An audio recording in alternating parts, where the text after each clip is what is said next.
Hello, and welcome back to the Performance Marketing Unlocked podcast.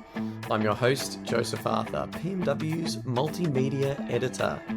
On today's episode of the show, I'm joined by Jake Higgins, a partner and serial entrepreneur at MNC. Jake has a personal Substack of his, and it's quite popular, and he recently published an essay that caught my eye called The ROAS Illusion, diving into why ROAS isn't always exactly what it seems. Together, Jake and I unpack this essay and some of the findings and enlighten you to the need to sometimes focus on things other than ROAS. And I won't spoil what those are. That's for you to listen on and discover. So without further ado, time to sit back, relax, and enjoy this episode of the Performance Marketing Unlocked podcast. Jake, hello and welcome to the Performance Marketing Unlocked studio. How you doing today? Good, thank you. Yeah. You're excited for your podcast debut here with PMW? Absolutely. You know, made the journey down to Twickenham. Happy to be here, skipped the rain and ready to go. Yeah, we've had some turbulent weather recently after the sort of summer of sunshine. Things have been, it's that weird, it's like raining, but it's warm. It's a very London specific weather, I feel. Yeah. And we've been managing to play through it in the cricket season, so I'm happy. How's your cricket form been? We're talking about this off air. You're a big cricket fan. Hey, you know, look, this is a great opportunity for me to say after a couple of bad seasons, I'm back on form with the bat, so happy days, yeah. Yeah? Have we got an average or a couple of good knocks under your belt? I don't know. Actually, I don't know what the average is, but got half century on Sunday, so that counts. Wow, yeah. We take that every day of the week. That's certainly a more illustrious cricket career than I've had, by the sounds of it. You have a Substack that you write, and this idea of the ROAS illusion cropped up. And I don't want to explain it myself. I'm certainly only understanding it in layman's terms, having read your article. But why don't you explain to myself and the listeners, what is the ROAS illusion and the contention of that essay you put together? Sure, yeah. I think the central premise of the paper is that ROAS has been a North Star metric in the industry for a while now, and it's been undisputed as a North Star metric. And I think that's largely because we've come out of a period that had two central forces. On the one hand, low CPMs on digital, and on the other, low interest rates that meant venture capital funding was freely available. Those two forces meant that a lot of money went into digital. It was easy to get strong efficiencies, and the diminishing returns wasn't as powerful a factor for brands. The issue is now there's a lot of competition in digital. CPMs are higher, interest rate environments moved, venture capital funding has dried up, unless you're an AI business, of course. But for a lot of consumer tech and consumer product businesses, it's dried up. And this means that the diminishing returns you get when scaling digital budgets are stronger than ever. And this means that we really need to focus on incrementality. And I challenge the notion that ROAS as a North Star metric for marketing teams to be, obsessing about is the right one. Now, before we dive into the incrementality of it all, you're quite an entrepreneur yourself, and you've definitely been in that world of venture capitalism for quite some time now, or a little while now. I guess you're still a young guy. How did you come onto this issue with ROAS? Was that something you experienced yourself through your work, or is it something that you identified in conversations you were having? I guess, where did this crop up from? Yeah, exactly as you say. So I've been client side most of my career, especially at kind of scaling venture-backed consumer businesses. I also then spent some time inside a VC firm where I was supporting all of those portfolios. And so I've kind of seen this era develop in real time from very much the practitioner's lens. Of course, I've noted that some other people in the industry are also starting to talk about this more broadly. But yeah, very much for a practitioner lens and the businesses that we supported when I was at a VC firm, for sure. The times are changing, and right now, I think what shouldn't be radical but is this notion that sometimes higher ROAS campaigns are not always the be all and end all, and you actually want to add in lower ROAS campaigns as part of a healthy marketing mix. And I think that shouldn't be radical, but it is. Have you got an example where a higher return on ad spend campaign can actually serve as a detractor, whether that be in the short term or the long term?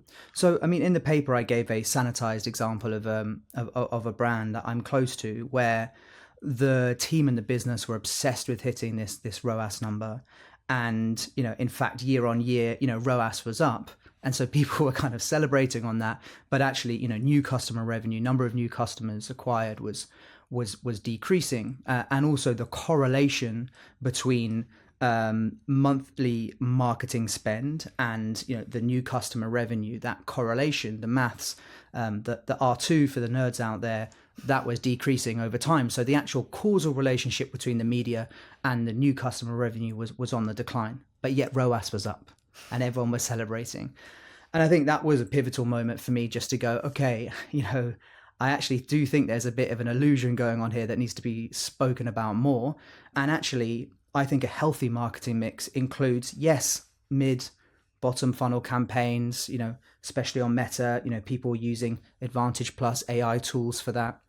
But layering in low CPM, low ROAS campaigns that have a broad awareness reach, or whatever it is exactly you're targeting, depends on the platform and so on. But broadly, a broad reach objective is going to increase the amount of first time impression ratio. So the amount of people seeing your ads for the first time. It's going to create more healthy campaigns, a more healthy ecosystem, and also lower the CPM. And that's quite controversial, because most marketers, I've come to understand, are sitting there just moving budgets around just so ROAS can hit the target for their boss that month, and ultimately having the business atrophy over time. Well, you've hit the nail on the head there in the central problem with marketers when they're having these discussions. Perhaps some marketers are more wise to the idea of not ROAS itself, but certainly, I mean, we cover performance marketing here, which traditionally that's the bottom of the funnel. And that has moved further and further up the funnel. I guess the upper and lower funnel campaigns have merged a little bit, what we call brand formants here, because of these more traditional branding campaigns are now a little bit more measurable than they've been in the past. But the interesting point you've hit there is it seems there's a bit of an obsession with short-termism and campaigns that just hit metric after metric, that you can point to your boss and say, look at the ROAS on this campaign, it hit the target, all ticks for the business, everything's going well.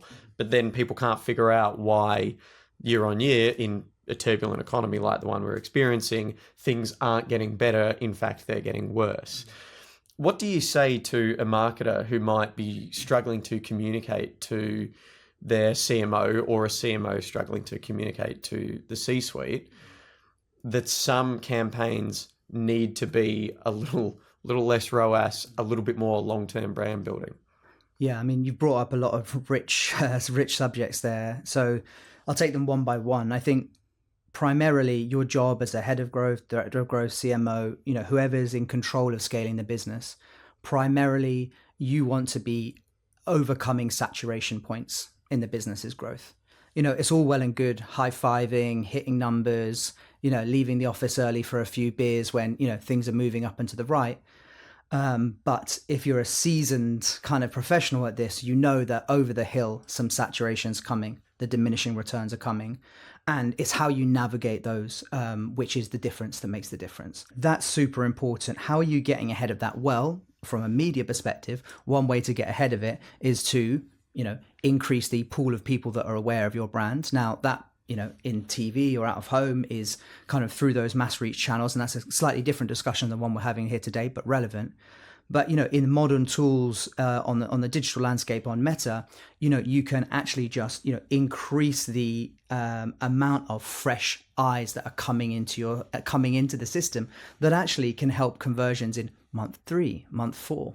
A TV campaign might be 12 months, 24 months if you're really being disciplined on understanding the long-term impact on those. So I think it's a unique opportunity right now to make the case for it because of how Meta's changed, with iOS 14 changes.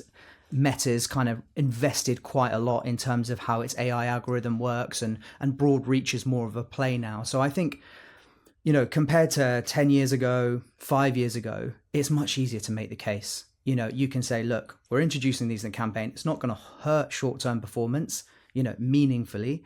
But it is going to help us in, the coming months to overcome saturation points. I think that's a pretty compelling case to make. Now, in your piece, you talk a lot about Meta and how things have changed in that space over time. And you sort of somewhat critical of the way that at least they used to be with regard to the ROAS illusion.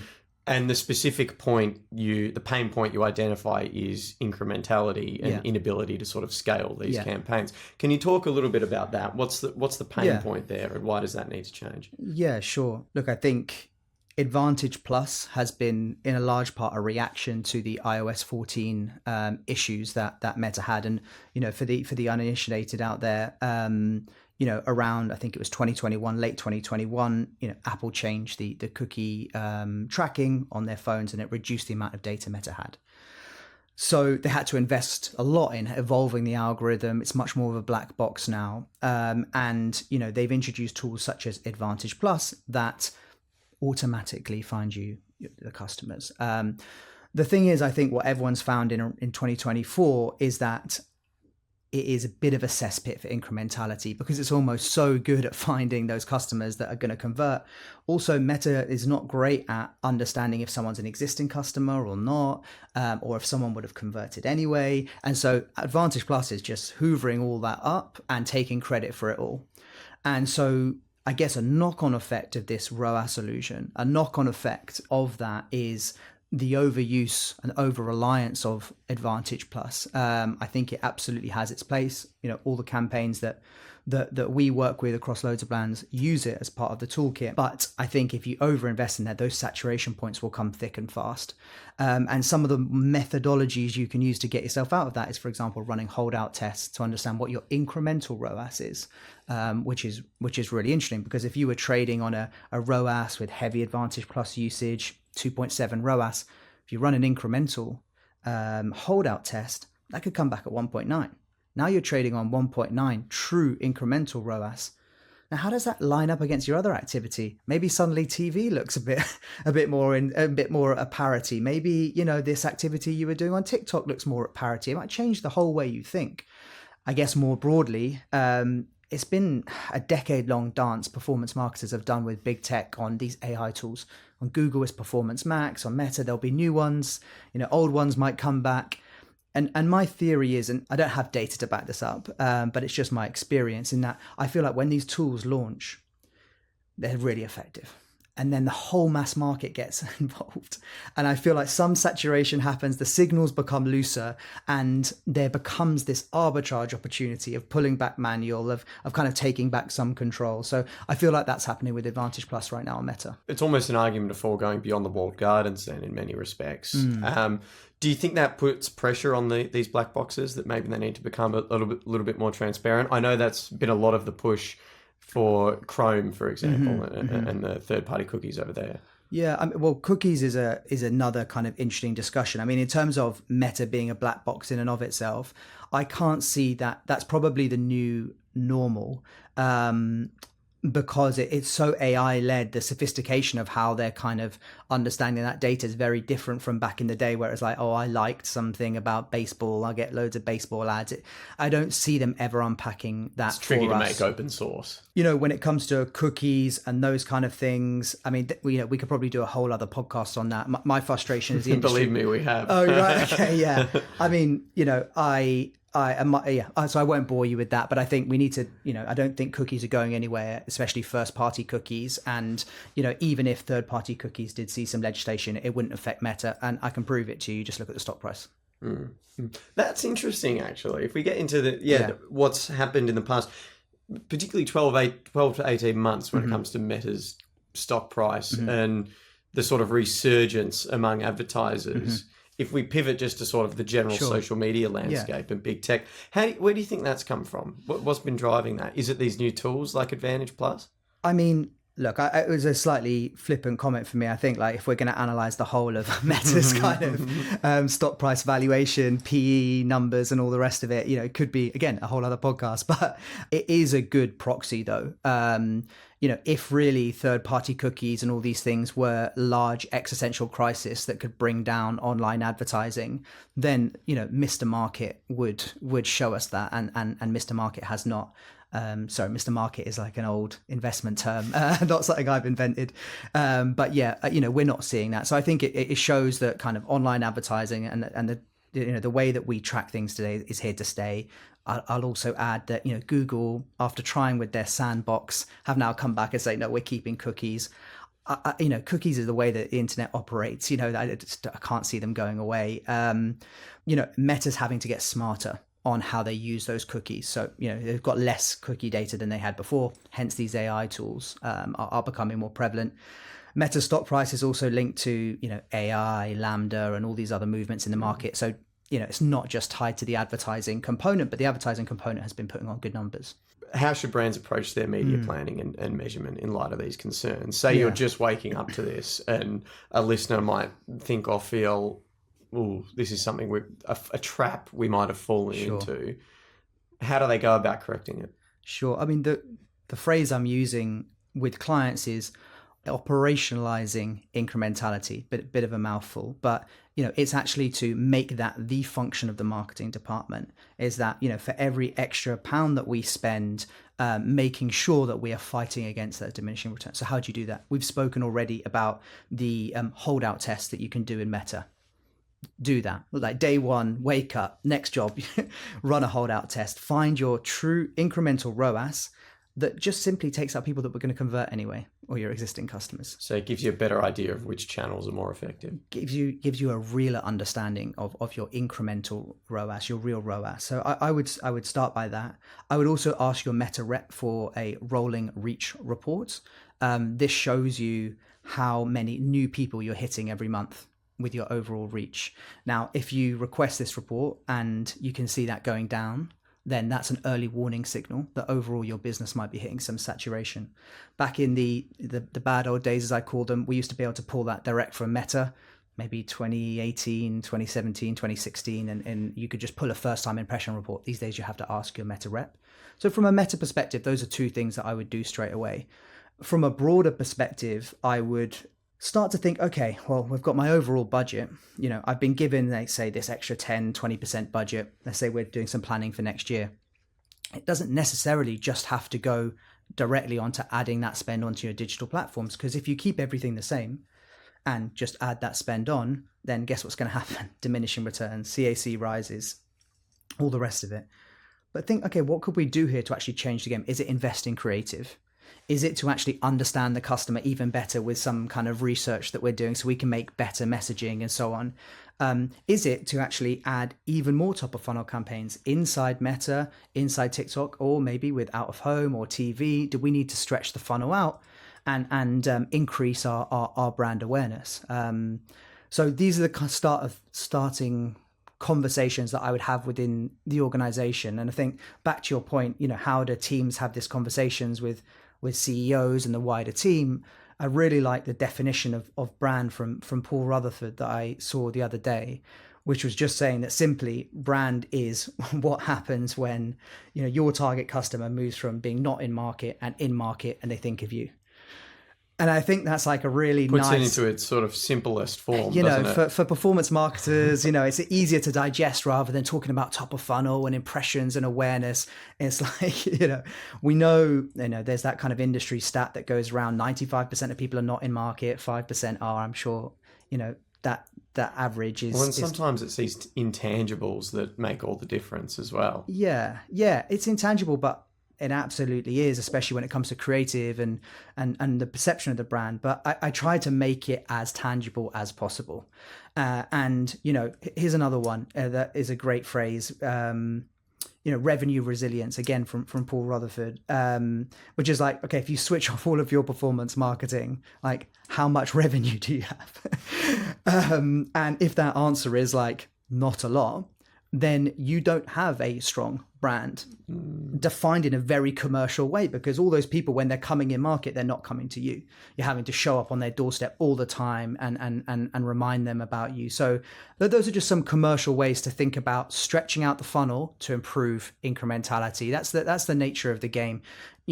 you can either do one of three things: stretch out the funnel, diversify the creative, or diversify your channel mix. Those are the three medicines that you have to fight the diminishing returns and improve your incrementality. Well, there you go. I mean, that's a good roadmap for listeners to go off. They certainly can't complain, saying, well, you've identified a problem but haven't offered us a solution. There you go. Before we move on to the Resell Me a Pen challenge and round out the show, I just wanted to touch on AI's influence on this whole thing, which we've gotten into a little bit, particularly with respect to Meta. But is there anything you wanted to add on the technology, particularly how it might influence the future of ROAS and incrementality?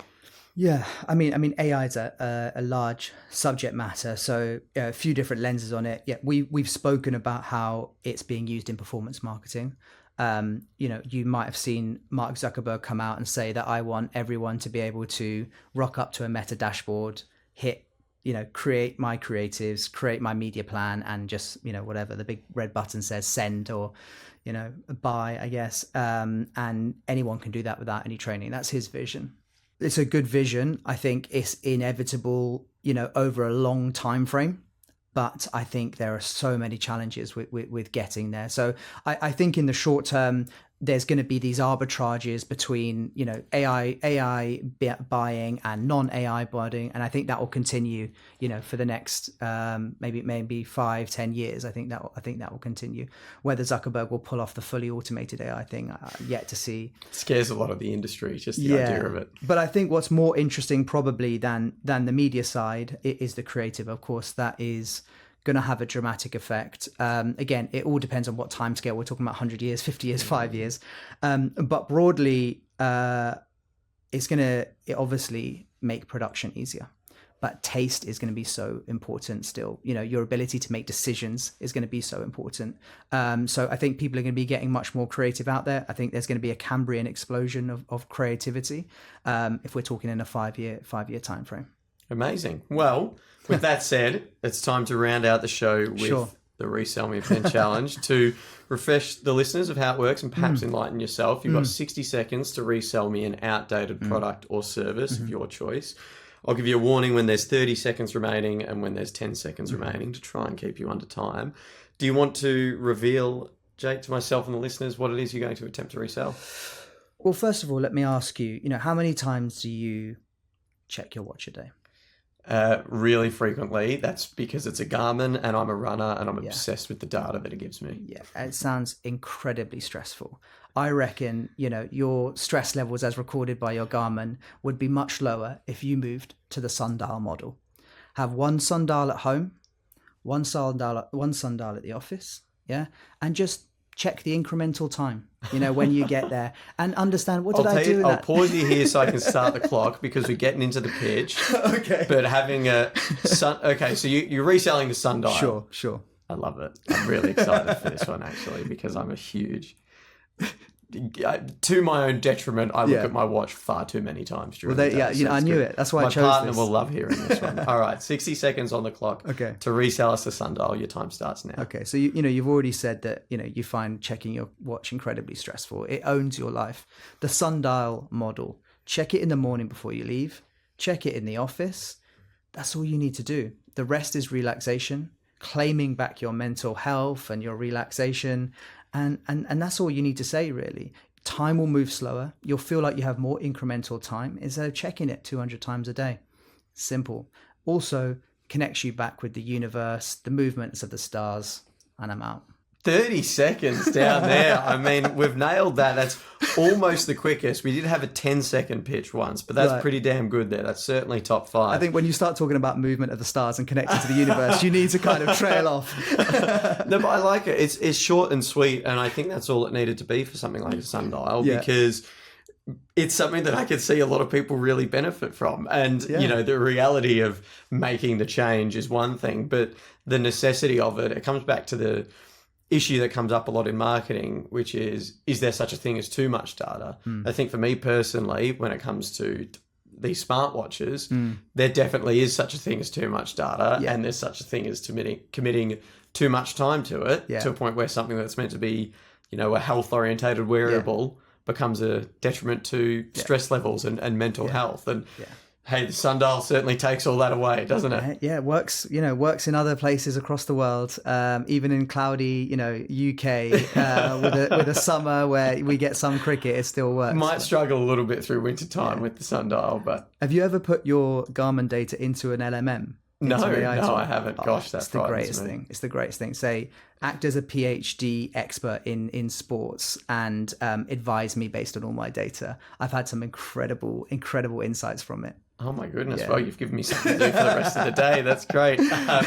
Jake, appreciate you taking the time to enlighten us all to the ROAS Illusion today. Before I let you go, anything you want to plug? Where can the listeners find more of you? Come to the MNC site with a home of challenger brands and really obsessing about this stuff day in, day out. As you said, I've got my Substack where I regularly publish articles around these subjects. So look forward to some people getting in touch saying they've read it, and any nerds out there that want to go deeper, I'm ready. Amazing, Jake. Thanks very much for joining us. No worries. And